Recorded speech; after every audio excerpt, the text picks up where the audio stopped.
Previously on Thoth and Pals. Thoth, the poles are shifting. Oh, the pole shift? Yeah, whoa, what's wrong with your eyes? I don't know.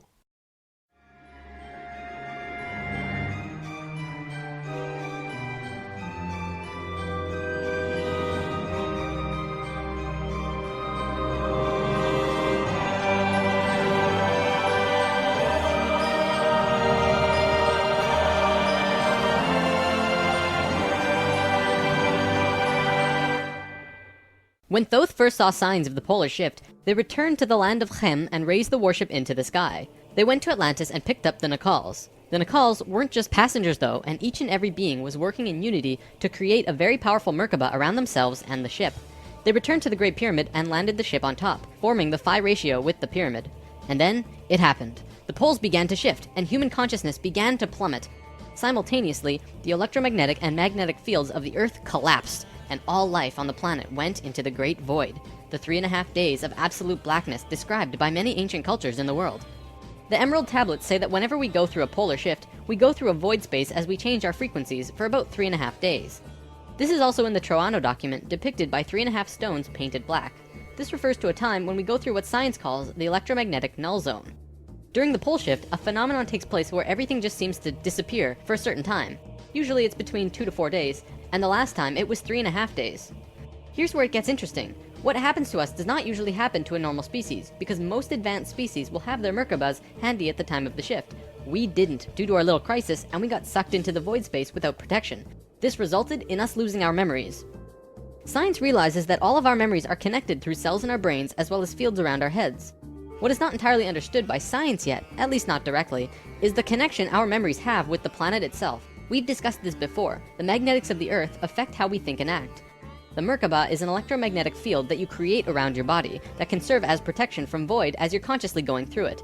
What happened to us when we didn't have that protection? It was a clean wipe. When we existed on Atlantis, we were living at a very high level of consciousness in a higher dimension. We had extremely advanced and sophisticated bodies and minds, and were capable of practically anything, living in a dimension where molecules were spaced so far apart that consciousness could interact with them without physically moving. It's hard to explain because you can literally shape your environment immediately through your consciousness in these higher frequencies. In that sense, we were creators, knowing and understanding oneness, beings of love. But then we fell. We dropped back down to this place called the third dimension. We also fell in consciousness back to zero. We forgot how to use the pineal gland, and it slowly shrunk to the size it is now, like a raisin, where it's supposed to be eyeball size. When this happened, we forgot how to breathe source energy into our bodies, and our lifespans went kaput. Eventually, we went from 900 years to what it is today. We had not experienced this dense reality that we had before, at least for a very long time. We were kind of like a supercomputer that gets completely wiped. No operating system or anything. We had these advanced physical bodies, but we didn't know how to use them. This is why today we are so physically advanced compared to pretty much all the other animals in this third dimension. For a time, the survivors of the Atlantean fall, and there were a few, were literally hairy barbarians. We even had to rediscover fire. The reason we're having such a hard time finding evidence of Atlantis is because for the most part, the events of Atlantis took place on a much higher dimension than our physical Earth exists on right now. Everything I've drawn of Atlantis can't be taken as that's what it looked like, because it didn't. This landmass did physically exist, but the Atlanteans were not inhabiting that dimension of its existence. If the warship hadn't been protected by the Merkaba, the Nacals would have lost their memories. They retained their memories when the Earth came out of the void and began their work once more. Thoth and 1/3 of the Nacals went to the Island of the Sun in Bolivia. Aragot and 1/3 went to Tibet, and Ra and the remaining third went to Egypt, where they waited. Now, we're going to begin bridging the gaps between this story and our current history. In between the fall of Atlantis and the dawn of our first civilizations, who were the Egyptians and the Sumerians, there was a 6,500-year gap between them. What was happening to us in that time? We have to look at this precession chart again. This is where we fell in consciousness, point C, and this was our falling asleep phase too. Thoth, Ra, and the Ascended Masters were waiting until point D. They had to wait for humans to just evolve themselves over a 6,500-year time period until they were advanced enough to actually receive this new information that they were going to provide. Sometime in here was when the flood of Noah occurred. Because of the pole shift, the Earth went through an ice age. This is scientific fact. When the ice melted, it would have caused massive flooding. DNA is the physical manifestation of who you are. It is your soul's physical aspect. What we are seeing in DNA is changes in the codons. There's 64 possible codons in DNA, and humans only have about 22 or so. What we're finding is that there are 6 more codons being activated within these children, and they are choosing 2 of the 6. These kids are what we call indigo and crystal children, and probably the super psychics as well. Now, this is a chromosome. Basically, what this is lots and lots of DNA wrapped into this weird H-like shape. This is located in every cell and is part of your body of consciousness. What Thoth tells us is that every level of consciousness seen here not only has its own consciousness grid, but its chromosome change as well. The second level, where we are now, has 44 and 2 chromosomes. To any scientist, this is basic biology. The first level, however, has 42 and 2, and this third level has 46 and 2. The fourth and fifth have 48 and 2 and 50 and 2 respectively. The primary physically visible difference between these DNA in all life is height. The first level has an average height of 4 to 6 feet tall. The second level, us, has an average height of 5 to 7 feet. Third are about 10 to 16 feet, which we are about to translate to. Fourth is 30 to 35 feet, and the last is 50 to 60. You may remember a being named Metatron, the Hebrew archangel who is the perfection of what humanity is to become. He was 55 feet tall, that guy. The last two heights are far in the distant future for us, though.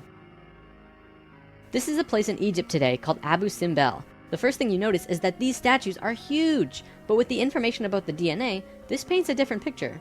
These beings would be in the 60-foot range if they were to stand. They were at the 5th level of consciousness. These beings on a different wall are 35 feet tall, 4th level of consciousness.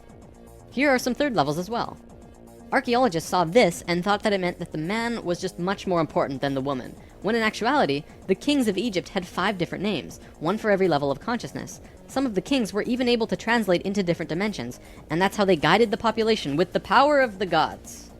In Egypt, according to today's top archaeologists and researchers, the Egyptians and Sumerians both began their civilizations right around the same time from each other, within a few hundred years or so.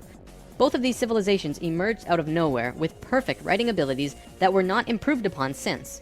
When they first emerged, they were extremely sophisticated and clear, and slowly degenerated over generations. No archaeologist can explain how this happened or explain how it could have happened. They placed Egypt and Sumer into a special classification called stair-step evolution. What happened was, one day, Egypt got its language, full and complete. Then the knowledge leveled off. And then it got another massive leap a little while later. Then suddenly, they knew everything about water and moat systems just perfect. Then, a little time later, bam, they're masters of hydraulics.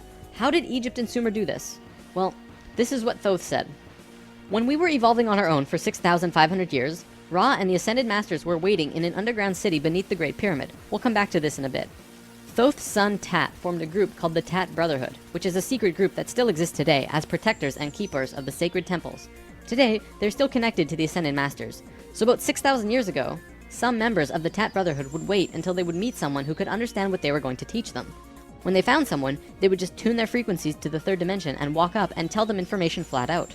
They said, hey, if you do this and this happens. The Egyptians would say, wow, look at that. Then they would go underground, wait another little while, and repeat the process. Over a short period of time, the Egyptian and Sumerian evolution shot up in stair steps. As for the Sumerians, they also received a more detailed story by those who were assisting them.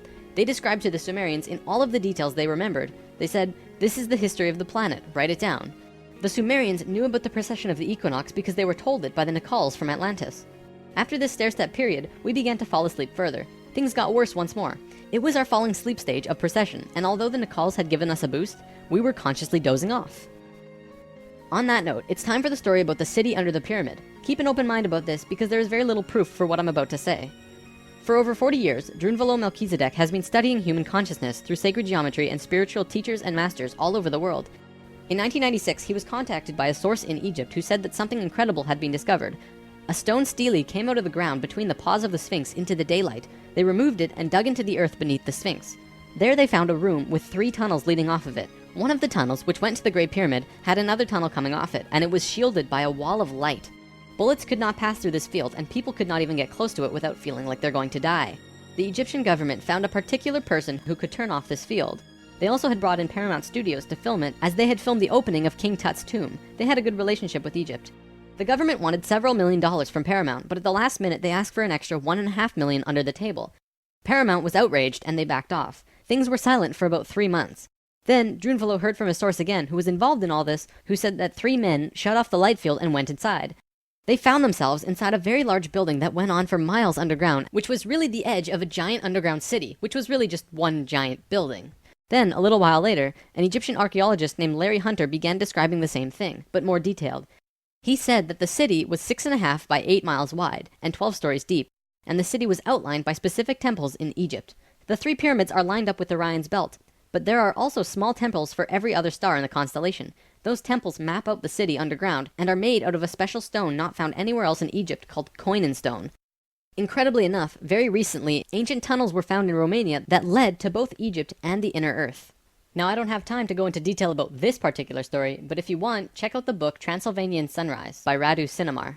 To be clear, this is a theory that has not been accepted by the Egyptian government, but the underground city that Thoth said was there is, according to Mr. Hunter, marked by temples made of a unique substance, and the temples match the star pattern of the constellation of Orion. 4,000 years after the stair-step evolution, we were at our lowest stage of our evolution. We were hitting bottom on the awareness road. Suddenly, out of the darkness, 3 men came to Earth to give us a little nudge.